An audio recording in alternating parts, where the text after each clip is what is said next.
Se eu tirar agora da sua frente tudo que você estudou, quanto você realmente conseguiria explicar sem olhar? Essa pergunta separa o conteúdo que parece familiar daquilo que você realmente aprendeu.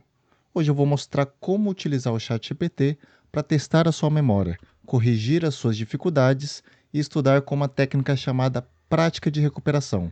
Pedir um resumo ao ChatGPT não é necessariamente um problema. Ele pode ajudar no primeiro contato com o assunto ou organizar um conteúdo extenso.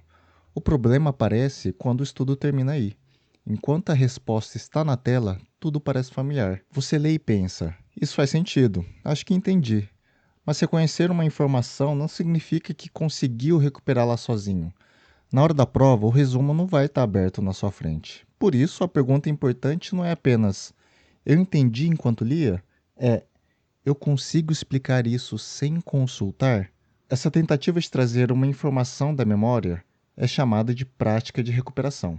Ela pode ser feita com perguntas abertas, flashcards, quizzes, provas antigas ou até tentando explicar o assunto em voz alta. A ordem é o que importa. Primeiro, você tenta resolver sem ajuda, depois compara sua resposta com o conteúdo correto e, finalmente, corrige o que faltou. Nesse processo, o teste deixa de servir apenas para medir o conhecimento. Ele passa a fazer parte da aprendizagem. Como resumem os pesquisadores Henry Rodiger e Jeffrey Karpik, testar é um meio poderoso de melhorar a aprendizagem, não apenas de avaliá-la. Em um estudo publicado em 2006, estudantes leram pequenos textos e depois seguiram estratégias diferentes. Alguns releram o material e outros tentaram recuperar da memória por meio de testes de recordação. 5 minutos depois, a releitura produziu um resultado melhor, mas depois de 2 dias e de uma semana, os resultados se inverteram. Os estudantes que haviam praticado a recuperação lembraram mais.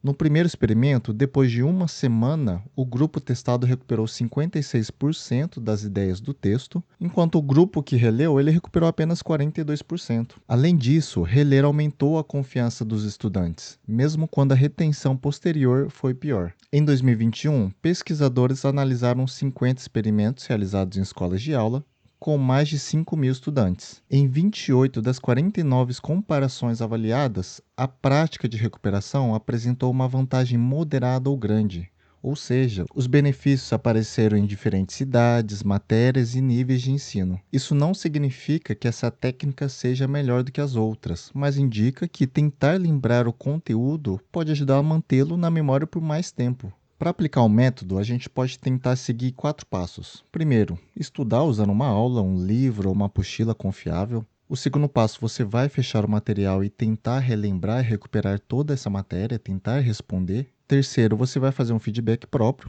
tentar conferir as suas respostas e identificar o que realmente faltou. E o quarto, você vai tentar recuperar o conceito que você errou utilizando uma outra pergunta. O ChatGPT pode ajudar a gente nesse processo, ele escondendo as respostas e, com o tempo, ele ir soltando as perguntas conforme o nosso entendimento do conceito total sobre a matéria. Vamos lá, perguntas diferentes treinam habilidades diferentes. Para demonstrar isso, eu vou utilizar 3 perguntas sobre o mesmo conteúdo, sendo as 3 perguntas voltadas à Revolução Francesa. A primeira pergunta é: quem formava o terceiro estado? Sendo a resposta ali que são os burgueses, trabalhadores urbanos e camponeses de maneira geral. Todas as pessoas que não pertenciam ao clero e nem à nobreza. Essa pergunta ela vai testar a nossa recordação. Primeiro, eu preciso recuperar quem estava dentro daquele grupo. A segunda pergunta é, por que o sistema tributário aumentava a insatisfação? Agora não basta repetir os nomes, eu preciso entender que o clero e a nobreza possuíam privilégio e isenções, enquanto o terceiro estado ele arcava com grande parte dos impostos. Mesmo representando ali a maioria da população, esse grupo possuía menos poder político.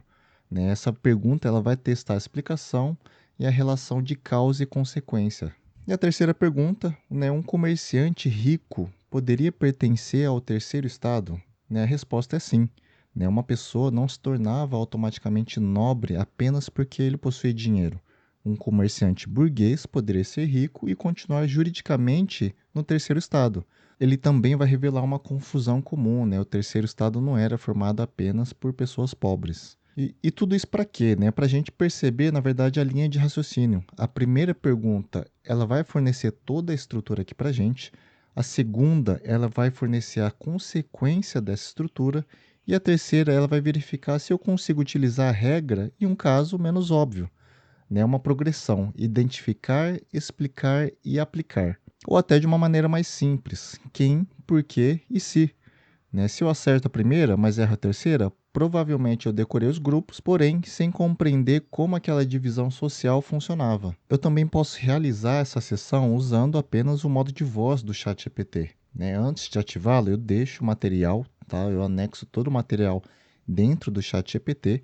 Eu vou deixar todo o prompt para vocês utilizarem dentro do ChatGPT, no qual ele já vai ter basicamente a habilidade inteira, né, da prática de recuperação e como que ele deve manejar as perguntas para ir testando se realmente você conseguiu entender o conteúdo como um todo ou não, tá bom? Vamos lá, antes de a gente ativar dentro do ChatGPT, a gente vai anexar todo o material, né, e a gente vai solicitar ao ChatGPT para ele fazer uma pergunta por vez, né, esperar a nossa tentativa antes de corrigir a gente. Essa regra vai ser importante porque eu vou precisar recuperar antes a informação do que o ChatGPT, na verdade, nos dar a resposta. Eu posso solicitar ao ChatGPT para que ele me ajude nas perguntas de recordação sobre a Revolução Francesa e para que ele não dê dicas e espere que até que eu termine a frase.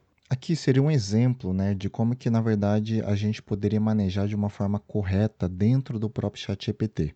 Tá? O ChatGPT vai me perguntar, né, por que que a sociedade francesa era desigual? Né? E a gente pode simplesmente responder, porque haviam ricos e pobres. Só que o quê? A resposta não está errada, mas está incompleta.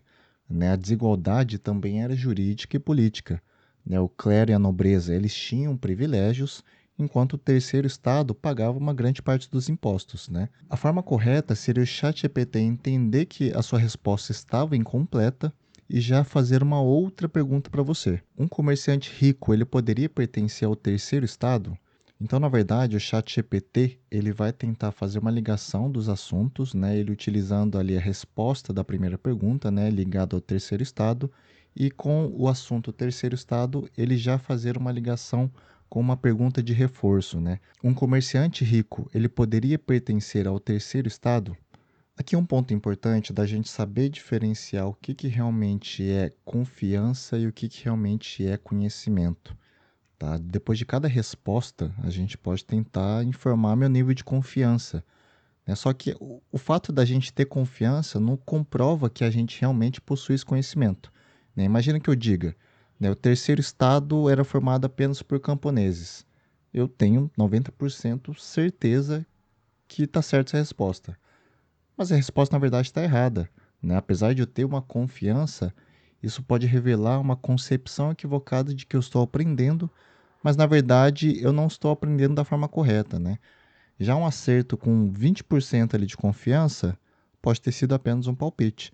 Por isso que é muito importante você estar alinhado com acerto com alta confiança, né? Então, só quando você estiver nesse ponto que você consegue avançar e, na verdade, fazer a revisão de toda a matéria depois, tá bom? Vamos lá, o método é eficiente, mas ele não vai fazer tudo por você. Tá? Agora a gente precisa separar de retenção para transferência. Né? Retenção é a gente conseguir lembrar uma informação. Né? Transferir é utilizar esse conhecimento em outra situação. Quem que formava o terceiro estado? Né? Isso testa principalmente uma retenção. Tá? Um comerciante rico, ele poderia pertencer ao terceiro estado? Isso daqui ele vai exigir aplicar o conhecimento. Tá? As duas perguntas partem do mesmo conteúdo, mas a segunda ela verifica se realmente eu compreendi a regra. Por isso, uma boa sessão ela não repete sempre a mesma pergunta. Né? Primeiro eu recupero e depois eu faço a transferência. Eu tento pegar esse mesmo assunto e fazer outras perguntas que vão estar coligadas ao assunto principal. O ChatGPT ele pode ser útil, tá? Mas nem sempre ele vai estar certo. O próprio ChatGPT, né, a gente tem que tomar muito cuidado que nem sempre ele vai conseguir passar a informação mais correta para a gente. Né? Por isso que o ideal é sempre a gente estar anexando a fonte, o material, o PDF, o arquivo, tá? Para que as correções sejam baseadas nela. A prática de recuperação ela não substitui uma boa explicação inicial, mas ela pode transformar o ChatGPT em uma ferramenta que entrega respostas, né? Uma ferramenta que exige que você pense antes de recebê-las. O processo é simples: estude, tente recuperar sem olhar, receba uma correção curta e teste novamente o que você ainda não dominou. Em vez de você pedir apenas resuma esse conteúdo, experimente pedir teste o que eu consigo lembrar. Porque aprender não é apenas a gente reconhecer uma resposta na tela, é a gente conseguir recuperá-la, utilizá-la quando a gente mais precisa. Eu vou deixar o prompt na descrição aqui para vocês. E se você gostou do vídeo, deixe o like e compartilhe para mais conteúdos com inteligência artificial.